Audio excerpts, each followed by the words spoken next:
Good morning बच्चों, मैं सदाशिव शुक्ला इस वीडियो में हिंदी सेकंड में आपके लिए उपसर्ग लेकर के आए हैं चैप्टर 10 में। सबसे पहले क्वेश्चन होता है बेटा कि उपसर्ग क्या है। जथा नामे तथा गुणे, नाम ही उसका उपसर्ग है। उपधन सर्ग, उपसर्ग शब्द दो शब्दों के योग से बना है। पहला शब्द उप है, दूसरा सर्ग शब्द सर्ग। उप का तात्पर्य होता है पास, समीप, और सर्ग का अर्थ होता है रचना करना। इस प्रकार से मूल शब्दों के पूर्व जुड़कर अर्थ परिवर्तन करने वाले अव्यय उपसर्ग कहलाते हैं। दूसरे शब्दों में उपसर्ग वह शब्द होते हैं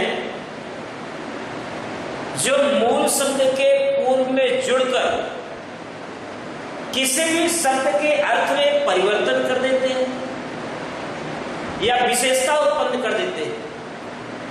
किसी भी शब्द के पूर्व में उपसर्ग जुड़कर उसके अर्थ में परिवर्तन या विशेषता उत्पन्न करने वाले शब्द उपसर्ग कहलाते हैं। अब कैसे परिवर्तन कर दे रहे हैं, कैसे उसमें विशेषता उत्पन्न कर दे रहे हैं। अर्थ कुछ है, उपसर्ग आपने लगा दिया, शब्द के पूर्व में परिवर्तन हो गया, विशेषता उत्पन्न हो गई। देखते हैं कुछ शब्दों के द्वारा, फिर आगे बढ़ते हैं कि अब क्वेश्चन ये होता है कि उपसर्ग कितने प्रकार के होते हैं। आपके कोर्स में उपसर्ग मुख्य रूप से 5 प्रकार के बताए गए हैं। नंबर 1 संस्कृत के उपसर्ग, नंबर 2 हिंदी के उपसर्ग, नंबर 3 उर्दू एवं फारसी के उपसर्ग, नंबर 4 अंग्रेजी के उपसर्ग, और नंबर 5 संस्कृत के अव्यय। अब अव्यय क्या होता है उसको जब अव्यय के संस्कृत के अव्यय पढ़ाएंगे उस समय देखेंगे। तो आप देखिए, तो आपने समझा जो शब्द कितने शब्दों से मिलकर के बना है, 2 शब्दों से मिलकर के बना है। उपधन सर्ग, उप का तात्पर्य होता है समीप या पास, सर्ग का अर्थ होता है रचना करना।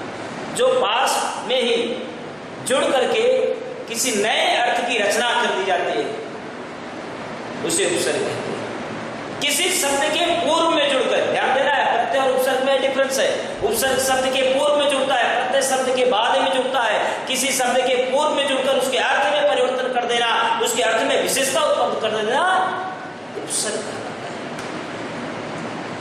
क्वेश्चन होता है उपसर्ग के कितने प्रकार है। उपसर्ग के मुख्य रूप से 5 प्रकार होते हैं। नंबर 1 संस्कृत के उपसर्ग,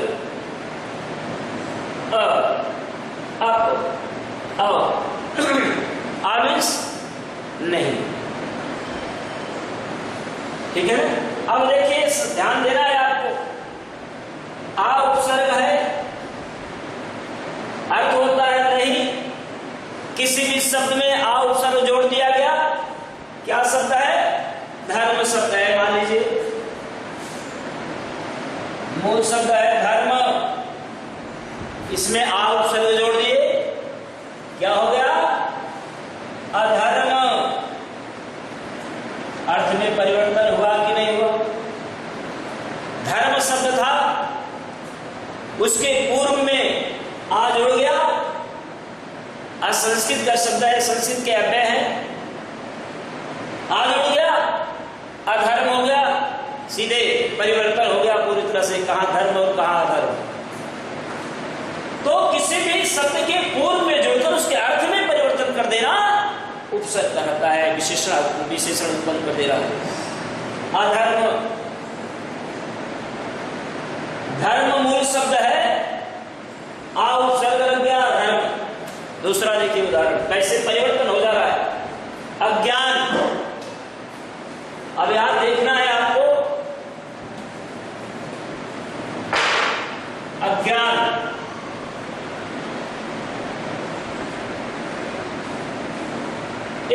ये उपसर्ग युक्त शब्द है। ज्ञान शब्द है, मूल शब्द क्या है, ज्ञान। इसमें आ उपसर्ग लग गया, क्या बन गया? अज्ञान। अज्ञान जिसको कोई जो उससे अपरिचित है, इसी से अज्ञानी बन जाता है। ज्ञान शब्द था जानकारी, और अज्ञान कोई जानकारी नहीं, अज्ञान मालूम ही नहीं। ऐसे अब बुरा, अब इसके पूर्व में अब देखिए, अब शब्द बना है अपशब्द। मूल शब्द क्या है? शब्द। उपसर्ग क्या लगा? अप, मिलाकर क्या होगा? अपशब्द मीन्स बुरा शब्द। तो कहते हैं ना, इन्होंने हमें अपशब्द कहा। अपमान, मूल शब्द क्या है बेटा? मान, और उपसर्ग क्या जुड़ा? अपमान। अपमान मीन्स उसका अपमान कर दिया गया, कहा जाता है उन्होंने मेरा अपमान किया। इसी प्रकार से औ मीन्स नीचे या बुरा। अब इससे बनाते हैं औ से अवगुण, अवनति। तो गुण शब्द है, औ उपसर्ग लग गया, अवगुण हो गया। इसी प्रकार से अवनति, नति शब्द है, औ उपसर्ग लग गया, अवनति लग गया। अब आप समझ गए होंगे किस प्रकार से ये उपसर्गों के द्वारा हम अन्य उदाहरण या क्या कहते हैं, संस्कृत के कुछ उपसर्गों के को मिला करके उदाहरण के द्वारा आपको समझाने का मैंने प्रयास किया कि संस्कृत के कौन कौन से उपसर्ग हैं। आ है, अप है, अव है, और मूल शब्द कौन कौन से हैं। मूल शब्द और उपसर्ग को मिला दिया जाता है, तो उसके अब किस प्रकार से परिवर्तन हो रहे हैं, ये सारी चीजें आपको संस्कृत के उपसर्ग में मैंने बताया। अब अगला है हिंदी के उपसर्ग। अब इसी प्रकार से अन है, अन मीन्स निषेध, अनमोल शब्द बन गया। अब कोई क्वेश्चन होता है बेटा, अनमोल शब्द में मूल शब्द क्या है और उपसर्ग क्या है? अनमोल शब्द में मूल शब्द क्या है और उपसर्ग क्या है? अनमोल,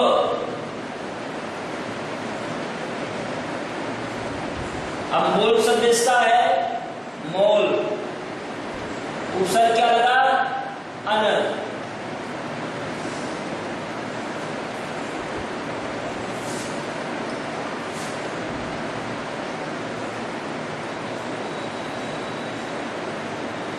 अनमोल शब्द है, अन और मोल। अन उपसर्ग लग गया है, मोल शब्द है अनमोल। अनमोल है जिसका कोई मोल ही नहीं है, जिसका कोई मोल ही नहीं है कि नहीं। इसी प्रकार से उन, हिंदी के उपसर्ग में उन मीन्स होता है एक कम।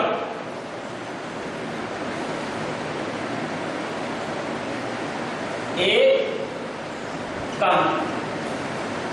अब देखिए, आप लोगों ने गिनती पढ़ी है 1 2 3 4 5 6 7 8 हिंदी में 1 2 3 4 5 6 7 8 9 10 11 12 13 14 15 16 17 18 19, उसके बाद 20। अब 20 शब्द में यदि एक कम हो जाता है 19। इसी प्रकार से अब देखिए 19 उन उपसर्ग मिलाकर के किसी भी संख्या को बनाना 19। अब इसी प्रकार से 29, यानी 30 में एक कम, 49 50 में एक कम, 69 70 में एक कम। इस प्रकार से उन उपसर्ग के द्वारा हम शब्दों का निर्माण करते हैं, उनका तात्पर्य होता है एक कम। इसी प्रकार से इसमें 19 20 21 इत्यादि में कौन से उपसर्ग का प्रयोग किया गया है? उन उपसर्ग का प्रयोग किया गया है। अब इसी प्रकार से दो है, दो मीन्स होता है बुरा या हीन। ऐसे मिलाकर के शब्द आएंगे दुर्बल, दुराचारी। तो सब में दो शक्ति है, बुरा अब इसे नि है, नि मीन्स बिना या निषेध शब्द बनाते हैं निडर, निकम्मा, है कि नहीं? इस प्रकार से शब्द बना लेते हैं जिसका अर्थ होता है निषेध। निडर का तात्पर्य क्या है? डर शब्द है, नि उपसर्ग लग गया, डर के बिना, जिन्हें जिसके पास कोई डर ही ना हो उसे कहा जाता है निडर। निडर यानी डर के बिना, नि का तात्पर्य होता है बिना, शब्द बन गया है निडर, यानी डर मूल शब्द है और नि उसमें उपसर्ग मिला करके क्या बन गया है? निडर। ये हो गया आपके हिंदी के उपसर्ग। इसी प्रकार से उर्दू फारसी के उपसर्ग, कुछ शब्द ऐसे हैं जो उर्दू फारसी के हैं, जैसे खुश, अच्छा, और इससे जब कोई भी शब्द बनाते हैं कि इससे मिला करके खुशहाल, खुश मिजाज, खुश नसीब, है कि नहीं? खुशबू, तो ये सब क्या है? खुश उपसर्ग लेकर के नए शब्द का निर्माण किया गया है कि नहीं? और उस नए शब्द में परिवर्तन हो गया। जैसे खुश शब्द मिला हाल, देखिए हाल शब्द था, खुश लग गया खुशहाल, अर्थ में परिवर्तन हो गया, कहाँ हाल और कहाँ खुशहाल। खुश मिजाज, मिजाज शब्द था और खुश लग गया खुश मिजाज। ऐसे हम इस होता है साथ, इसे वर्ण निर्माण करते हैं हम सफर, हम शक्ल। तो हम सफर, सफर शब्द है, मूल इसमें उपसर्ग मिला हम सफर, यानी हमारे साथ सफर करने वाला, और सफर में जो सफर कर रहा है, और हम सफर, हम मूल शब्द मिल गया हम सफर, हमारे साथ अर्थ परिवर्तन हो गया हम शक्ल, है कि नहीं? शक्ल में उसकी सूरत, और हम शक्ल हमारी तरह उसकी सूरत है। तो इस प्रकार से उर्दू फारसी के उपसर्ग हो गए। अब अंग्रेजी के उपसर्ग है, आप कहते भी हो सब इंस्पेक्टर, है कि नहीं? तो सब मीन्स होता है अधीन या नीचे। सब इंस्पेक्टर यानी इंस्पेक्टर के नीचे। ऐसे डिप्टी है, डिप्टी का अर्थ उप या सहायक, वर्ड बनते हैं डिप्टी डायरेक्टर। तो डिप्टी मूल शब्द हो गया, ध्यान दीजिएगा, डिप्टी उपसर्ग हो गया, डायरेक्टर मूल शब्द है। तो डायरेक्टर भाई शब्द ही है और उसमें डिप्टी लग गया तो उसका सहायक हो गया डिप्टी डायरेक्टर। ये डायरेक्टर नहीं है, निर्देशक नहीं है, डिप्टी डायरेक्टर है, उप निर्देशक है। ऐसे चीफ मीन्स होता है मुख्य, और या प्रधान भी कहा जाता है। तो चीफ मिनिस्टर, मिनिस्टर मंत्री, मिनिस्टर क्या है? अंग्रेजी के शब्द है और उसमें मूल शब्द जुड़ा क्या? चीफ। अब मिलकर के अलग उसके अर्थ होने लगे चीफ मिनिस्टर यानी मुख्यमंत्री। मंत्री तो है ही है, मिनिस्टर मीन्स मंत्री, ये चीफ उपसर्ग लग गया, मुख्यमंत्री यानी मंत्रियों में मुख्य, मंत्रियों में विशेष, अर्थ परिवर्तन अपने आप हो। कमिश्नर शब्द है कमिश्नर, और उसके पहले चीफ लग गया, चीफ कमिश्नर, कमिश्नर है कि मुख्य कमिश्नर हो गए। ये कमिश्नर तो है ही है, लेकिन उनमें से मुख्य विशेष।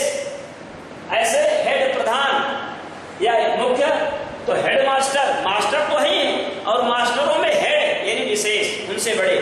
और हेड कांस्टेबल, कांस्टेबल तो है ही है, लेकिन हेड कांस्टेबल से भी ऊपर, प्रधान से मास्टर से भी ऊपर। इस प्रकार से ये जो अंग्रेजी के उपसर्ग हैं इनको मिलाकर के भी शब्द में परिवर्तन हो जा रहा है, अर्थ में अंतर बन जा रहा है। मास्टर शब्द है, मूल शब्द है, हेड बन गया हेड मास्टर, है मास्टरों में मुख्य, यानी उसी बाद कांस्टेबल है उसमें हेड लग गया।